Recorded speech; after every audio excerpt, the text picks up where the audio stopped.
വ്യാപാര കരാർ ഇന്നു മുതൽ പ്രാബല്യത്തിൽ. ബ്രിട്ടനിൽ നിന്ന് വരുന്ന സ്കോച്ച് വിസ്കി, ജിൻ, ചോക്ലേറ്റ്, ബിസ്ക്കറ്റ്, കാറുകൾ, സൗന്ദര്യവർദ്ധക വസ്തുക്കൾ എന്നിവയ്ക്ക് ഇനി മുതൽ ഇന്ത്യയിൽ വില കുറയും.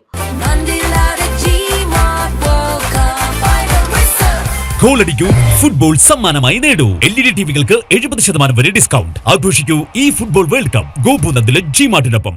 മറുവശത്ത് ഇന്ത്യൻ ഉൽപ്പന്നങ്ങൾക്ക് തീരുവയില്ലാതെ ബ്രിട്ടീഷ് വിപണിയിൽ പ്രവേശിക്കാനും കരാർ വഴിയൊരുക്കും. നീണ്ട ചർച്ചകൾക്ക് ശേഷം 2025 ജൂലൈ 24-നാണ് ഇന്ത്യയും UK ഈ ചരിത്രപരമായ കരാറിൽ ഒപ്പുവെച്ചത്. കരാർ വരുന്നതോടെ ബ്രിട്ടീഷ് സ്കോച്ച് വിസ്കിയുടെയും ജിനിന്റെയും ഇറക്കുമതി തീരുവ 150% നിന്ന് 75% ഒറ്റയടിക്ക് കുറയും. 10 വർഷം കൊണ്ട് ഇത് 40% കുറയാനാണ് സാധ്യത. വാഹനപ്രേമികൾക്കും സന്തോഷിക്കാൻ വകയുണ്ട്. നിലവിൽ 110% വരെ ഇറക്കുമതി തീരുവയുള്ള ബ്രിട്ടീഷ് കാറുകളുടെ നികുതി 10 വർഷം കൊണ്ട് 10% കുറയും. എന്നാൽ ഇന്ത്യയിലെ ഇലക്ട്രിക് വാഹന വിപണിയെ സംരക്ഷിക്കുന്നതിനായി ബ്രിട്ടീഷ് ഇലക്ട്രിക് ഹൈബ്രിഡ് വാഹനങ്ങളുടെ ഇറക്കുമതിക്ക് പ്രത്യേക നിയന്ത്രണങ്ങൾ ഏർപ്പെടുത്തിയിട്ടുണ്ട്. ചോക്ലേറ്റുകൾ, ബിസ്ക്കറ്റുകൾ, ശീതള പാനീയങ്ങൾ തുടങ്ങിയവയ്ക്കും വില കുറയും. ഇന്ത്യയിൽ നിന്നുള്ള കയറ്റുമതിക്കാർക്ക് ബ്രിട്ടീഷ് വിപണിയിൽ വൻ കുതിപ്പുണ്ടാക്കാൻ കരാർ സഹായിക്കും. 99% ഇന്ത്യൻ ഉൽപ്പന്നങ്ങൾക്കും നികുതിയില്ലാതെ ബ്രിട്ടനിലേക്ക് കയറ്റുമതി ചെയ്യാം. തുണിത്തരങ്ങൾ, സമുദ്രോൽപ്പന്നങ്ങൾ, തുകൽ, ചെരുപ്പുകൾ, കായിക ഉപകരണങ്ങൾ, കളിപ്പാട്ടങ്ങൾ, ആഭരണങ്ങൾ എന്നീ മേഖലകൾക്കാണ് ഇതിന്റെ ഏറ്റവും വലിയ ഗുണം ലഭിക്കുക. ഇതിനു പുറമെ എഞ്ചിനീയറിംഗ് ഉൽപ്പന്നങ്ങൾ, വാഹനങ്ങളുടെ പാർട്സുകൾ, ഓർഗാനിക് കെമിക്കലുകൾ എന്നിവയ്ക്കും വലിയ വിപണി ലഭിക്കും. UK-യിൽ ജോലി ചെയ്യുന്ന ഇന്ത്യൻ പ്രൊഫഷണലുകൾക്ക് ഈ കരാർ വലിയ ആശ്വാസമാണ്. ഡബിൾ കോൺട്രിബ്യൂഷൻ കൺവെൻഷൻ ജൂലൈ 15 മുതൽ പ്രാബല്യത്തിൽ വരികയാണ്.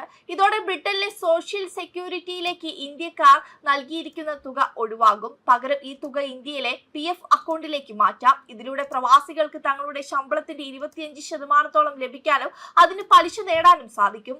ഇന്ത്യൻ കർഷകരെയും ചെറുകിട ക്ഷീര കർഷകരെയും ബാധിക്കാതിരിക്കാൻ പാൽ ഉൽപ്പന്നങ്ങൾ, ആപ്പിൾ, ചീസ്, പഞ്ചസാര, അരി, പോർക്ക്, കോഴിയിറച്ചി, മുട്ട തുടങ്ങിയവയെ ഇറക്കുമതി തീരുവ ഇളവുകളിൽ നിന്ന് പൂർണ്ണമായും ഒഴിവാക്കിയിട്ടുണ്ട്.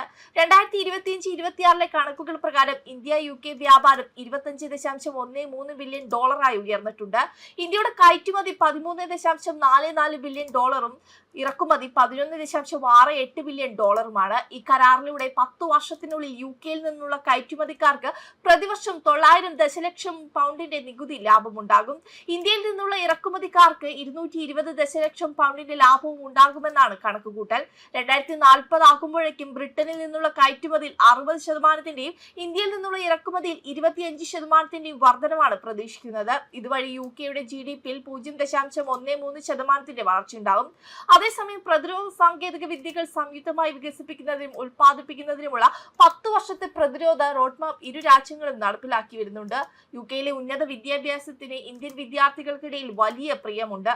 പുതിയ കരാറുകൾ പ്രകാരം ഇന്ത്യൻ കമ്പനികളുടെ ബ്രിട്ടീഷ് ശാഖകളിലേക്ക് ജീവനക്കാരെ മാറ്റുമ്പോൾ 3 വർഷത്തെ വിസയും ഒപ്പം പങ്കാളികൾക്ക് തൊഴിൽ വിസയും ലഭിക്കുന്നു. ഷെഫുമാർ, യോഗ അധ്യാപകർ എന്നിവർക്കും തൊഴിൽ അവസരങ്ങൾ ലഭിക്കുന്നു. UK-യിലെ ഇന്ത്യൻ പ്രവാസികൾക്ക് അവിടുത്തെ സാമൂഹിക സാമ്പത്തിക മേഖലകളിൽ വലിയ സംഭാവനകൾ നൽകുന്നുണ്ട്. സ്വാതന്ത്ര്യാനന്തരം ഇരു രാജ്യങ്ങളും പരസ്പര സഹകരണത്തിന്റെ ഒരു യാത്ര ആരംഭിച്ചു.